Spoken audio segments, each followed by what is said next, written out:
김병환 위원장님. 예. 자본시장이 가장 싫어하는 상황은 불확실성이 있는 상황인 거죠. 예.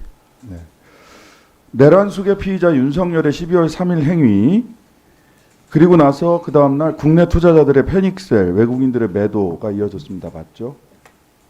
주식시장에서요. 예, 좀 매도 있었습니다. 예. 그리고 12월 9일 날 국내 투자자들 블랙먼데이라고 얘기를 했어요. 패닉셀이 그때도 있었습니다. 그 다음 날 저희들이 증권거래소 갔었는데, 한국거래소 갔었는데 그날도 패닉셀이 있었습니다. 이유는 뭐였죠? 김병환 위원장님. 12월 9일 국내 투자자들의 패닉셀의 이유.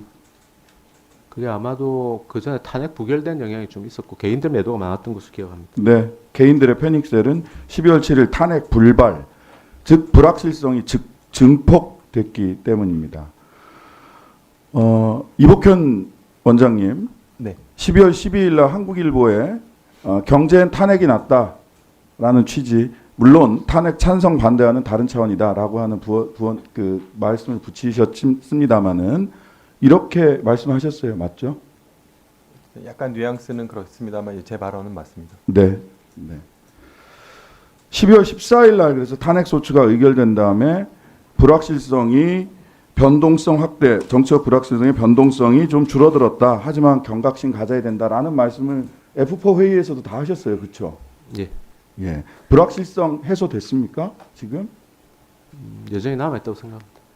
불확실성, 가장 큰 불확실성, 그 남아있는 요소, 저는 개인적으로 탄핵 심판이 빠르게 종결되지 못하고 있다라는 점 때문에 여전히 불확실성이 해소되지 않고 남아있다라고 판단을 하는데 어떠십니까?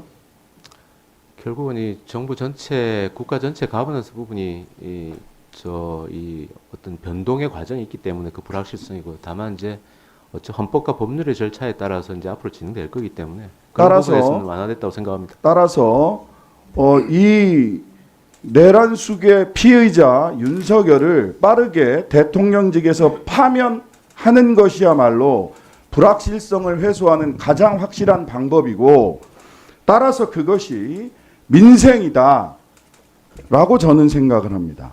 따라서 탄핵 심판을 지연시키려는 자 누구든 그 사람들은 민생의 적이고 국민의 적이다. 그리고 내란 잔당이라 불려도 변명할 거리가 없을 거다라고 생각을 합니다. 오전 말씀을 제가 회의 진행 상황을 외부에 있으면서 다른 일정 때문에 있으면서 봤는데요. 홍길동병에 걸렸나라는 생각이 들었습니다. 왜 내란이라고 말하지 못하는가. 그래요. 입장 차이가 있을 수 있다고 합시다. 하지만 계엄군의 총구 앞에 섰던 사람이 내란이라고 이야기하는 것에 대해서 입장 차이가 있는 분들은 그 입장 차이대로 받아들이세요. 내란을 내란이라고, 총구 앞에 있던 사람을 내란이라고 말하는 것이 너무나도 자연스럽습니다.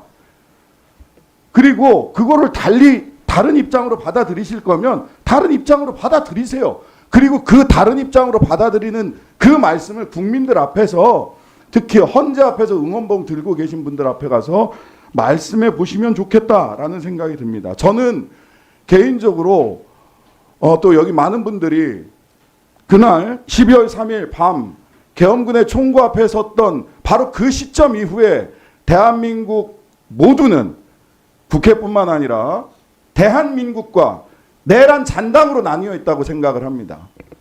탄핵 심판을 지연시키고자 하는 어떤 논리, 어떤 방법도 민생의 적, 자본시장의 적, 내란 잔당이라고 평가받을 것이라 생각을 하고요.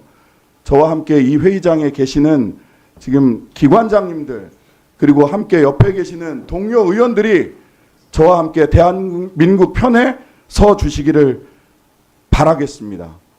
내란 잔당이 되지 않으시기를 간곡히 호소드립니다.